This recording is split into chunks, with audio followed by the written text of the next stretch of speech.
Ballot বক্সে দুর্বৃত্তরা হাত দিলে হাত ভেঙে দেওয়া হবে, এই পরিস্থিতিটা আসলো কেন? মানে কারা হাত দিবে ব্যালট বক্স? আপনাদের কাছে কি মেসেজ আছে? না, আমরা দেখছি বিভিন্ন জায়গায় একদল মনে করছে তারা ক্ষমতায় চলেই গিয়েছে। এই থেকে ধারণা থেকে তারা বলছে ভোট তাদেরকে দিতে হবে। কিছু, কিছু জায়গায় আমরা শুনছি যে হুমকি-ধামকি দেয়া হচ্ছে যে ভোট যাদেরকেই দেয়া হোক তারা ক্ষমতায় যাচ্ছে। ভোটারদেরকে ভোট কেন্দ্রে আসতে বাধা দেয়া হচ্ছে, নিরুৎসাহিত করা হচ্ছে। এই আশঙ্কা কিন্তু রয়ে গিয়েছে। আজকেও আমার এলাকায় দেখলাম ৫০০ আওয়ামী লীগের নেতাকর্মী নাকি বিএনপিতে যোগ দিচ্ছে। তো যে ফ্যাসিবাদদেরকে যে পুনর্বাসন করা হচ্ছে, এই সব মিলায় জনমনে কিন্তু একটা আশঙ্কা তৈরি হয়েছে।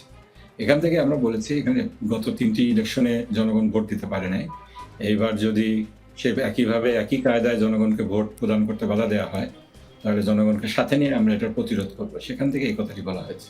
যে বিএনপির তো একটা নির্দেশনা, আপনি আজকের একটা নির্দেশনাও শুনেছেন প্রচারণার মাঠ থেকেই। দলের চেয়ারম্যান তারেক রহমান তিনি বলেছেন তাহাজ্জুদের পরেই যেন তারা চলে যায় ভোট কেন্দ্রে এবং যে ভোট গণনা শেষ করেই যেন ফিরে আসে। আপনাদের এমন কি পরিকল্পনা? আপনারা কি সাধারণভাবেই সবাইকে ভোট কেন্দ্রে যেতে আহ্বান জানাচ্ছি। আমরা চাই যে একটি নিরাপদ উৎসবমুখর পরিবেশে যেখানে ভোটাররা ভোট কেন্দ্রে যেতে উৎসাহ বোধ করেন, সকলে ভোট দেবেন, অবাধ একটি সুষ্ঠু নিরপেক্ষ নির্বাচন হবে। যেই ক্ষমতায় আসুক, জনগণের ভোটে সে আসুক, এটাই আমরা চাচ্ছি। জি, এই যখন উদ্ভূত পরিস্থিতি, এই পরিস্থিতিতে কমিশনের এবং লোকাল অ্যাডমিনিস্ট্রেশনের ভূমিকাগুলো কি কি দেখছেন?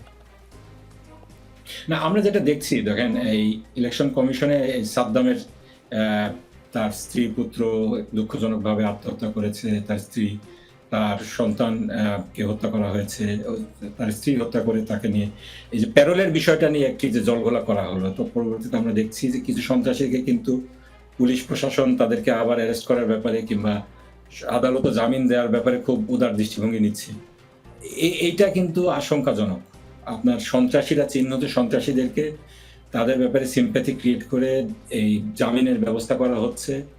পুলিশ তাদেরকে আবার ধরতে হেজিটেন্ট ফিল করছে। এটা কিন্তু রং মেসেজ।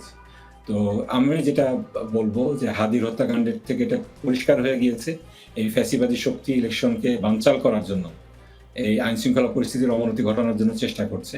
এখানে যদি মিডিয়ার মাধ্যমে সন্ত্রাসীদের প্রতি সিম্প্যাথি ক্রিয়েট করা হয়, অবশ্যই যে ধরনের ঘটনাগুলো ঘটেছে এই ফ্যাসিবাদী সরকারের সময় আমরা দেখেছি যেখানে অনেক অমানবিক ঘটনা ঘটেছে। একটা ব্যক্তির তার স্ত্রী পুত্র মারা যাওয়ার পরে তাকে প্যারোলে কিছুক্ষণের জন্য জানাজায় অংশগ্রহণ করতে না দেওয়ার কি কারণ থাকতে পারে আমি জানি না। এটা যেমন না দেওয়াটা ন্যাক্কারজনক, আবার এটাকে পুঁজি করে যদি আদালতের উপর প্রেশার ক্রিয়েট করা হয় জামিনের ব্যাপারে এবং প্রশাসনের উপর প্রেশার ক্রিয়েট করা সন্ত্রাসীদের না ধরার ব্যাপারে, এটা দুঃখজনক হবে। আমাদের এই প্ল্যাটফর্মে নজরুল ইসলাম মঞ্জুর কিছুক্ষণ আগে কথা আপনি শুনছিলেন। প্রশাসনকে ফ্যাসিবাদকে কোনোভাবেই প্রশ্রয় দেওয়া যাবে না, তাদেরকে আবার মাঠে নামতে দেওয়া যাবে না। আওয়ামী লীগের এই ভোট টানাতে জামায়াতও তো আছে, আমরা বিভিন্ন জায়গা থেকে সেই তথ্যও তো পেয়েছি যে আওয়ামী লীগের ভোট জামায়াত আছে। না, ভোট আপনি টানতেই পারেন, ভোট কেন টানবেন না? সাধারণ যারা ব্যক্তি তাদেরকে আপনি আদর্শের কথা বলেন, আদর্শের কথা বললে আদর্শের পথে যদি কেউ আসে আপনার আদর্শের প্রতি মুগ্ধ হয়, সেটা ডিফারেন্ট জিনিস।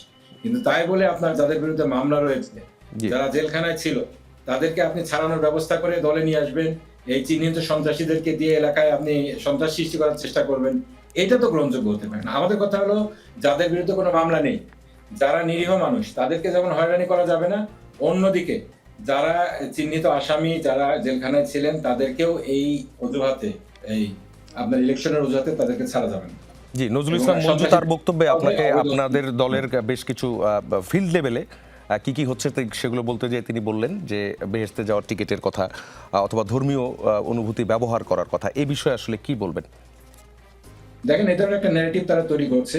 মানে কোশ্চেনটাই এমন যে আমরা বেহেশতের টিকিট বিক্রি করছি, এই ব্যাপারে আপনারা কি বলেন? বেহেশতের টিকিট আমরা যতটা বলেছি, আমার কাছে ডাটা আছে, আপনি চাইলে আমি এখনো শোনাতে পারবো। বিএনপির নেতাকর্মীরা বেহেশতের টিকিটের কথা বেশি বলছে। বেহেশতের টিকিটের কথা আমরা বলি না। আমরা ধর্মভিত্তিক রাজনীতি করি। আমরা ধর্মকে রাজনীতির স্বার্থে ব্যবহার করি না। আমরা ধর্মভিত্তিক রাজনীতি করি। আদর্শের কথা আমাদেরকে বলতেই হবে। ভোটের ব্যাপারে আমাদের পরিষ্কার কথা, এটা একটা আল্লাহর পক্ষ থেকে দেয়া আমানত। এটাকে মানুষকে মানে তাদের বিবেক বুদ্ধি খাটিয়ে ভোট প্রয়োগ করতে হবে। এক্ষেত্রে যদি পয়সার কাছে পরাজিত হয়ে কিংবা কালো টাকার কাছে পরাজিত হয়ে, স্বার্থের কাছে পরাজিত হয়ে কেউ বিবেককে বন্ধক রেখে ভোট দেয়, তাকে অবশ্যই আল্লাহর সামনে জবাবদিহি করতে হবে। আপনাদের এই আইনজীবী কথা ব্যারিস্টার বলার শাহরিয়ার কবির কোনো তিনি নেই। একটি উঠান বৈঠকে তিনি যে কথা বলেছেন এই বিষয়ে শাহরিয়ার আপনি কি কবির বলবেন? জামাতের কে? তিনি আমি আপনাকে জিজ্ঞেস করি, শাহরিয়ার কবির জামাতের কে? কোন পজিশন সে হোল্ড করে? আপনি আমাকে বলেন। না, কিন্তু তিনি তো বিভিন্ন জায়গায় জামায়াতের রিপ্রেজেন্টেটিভ হিসেবে কথা বলেন জামাত এবং তিনি রিপ্রেজেন্টেশন করলেই তো হবে না। টক শোতে আচ্ছা, অনেকে তিনি অনেক যে বড় বড় কথাটা কথা বলেন, বলেছেন তারপরে যে সকলের দায় দায়িত্ব তো জামাত দাঁড়িপাল্লায় নিবে না। ভোট না দিলে শাহরিয়ার কবির কি আখিরাতে যে কি জবাব দিবেন? নেতা কর্মীর মধ্যে আছেন? শাহরিয়ার কবির কি ইলেকশনে অংশগ্রহণ করছেন? আমি আপনাকে বিএনপির একেবারে স্পেসিফিক যারা ইলেকশনে অংশগ্রহণ করছেন তাদের রেফারেন্স দিয়ে দেখাতে পারবো। তারা বলছেন ধানের শীষে ভোট দিলে শুধু জান্নাত পাওয়া যাবে সেটা না, জান্নাতুল ফেরদাউস পাওয়া যাবে। আমরা তো সে কথা বলছি না। আচ্ছা, তার মানে শাহরিয়ার কবিরকে কি আপনারা ডিজোন করছেন? শাহরিয়ার কবিরকে ডিজন করার কিছু নেই। সে তো সংগঠনের আমাদের জামাতের কোনো র্যাঙ্ক এন্ড ফাইলে কিছুতে নেই। সে কি জামাতের রোকন? সে কি জামাতের কোনো দায়িত্বশীল? সে কি জামাতের এমপি প্রার্থী? আপনি আমাকে বলেন। আচ্ছা, কিন্তু তার বক্তব্যের দায়িত্ব জামাতের উপর উঠছে, কেন একজন জামাতের কোনো র্যাঙ্ক এন্ড ফাইলের না, তার বক্তব্যের দায়িত্ব জামাতকে কেন নিতে হবে? কারণ তিনি জামাতের পক্ষে তো প্রচারণাটা করেছেন। পপুলার রাজনৈতিক সংগঠন, এটাকে অনেকে পছন্দ করতেই পারেন, এটার অনেকে সমর্থক হতেই পারেন।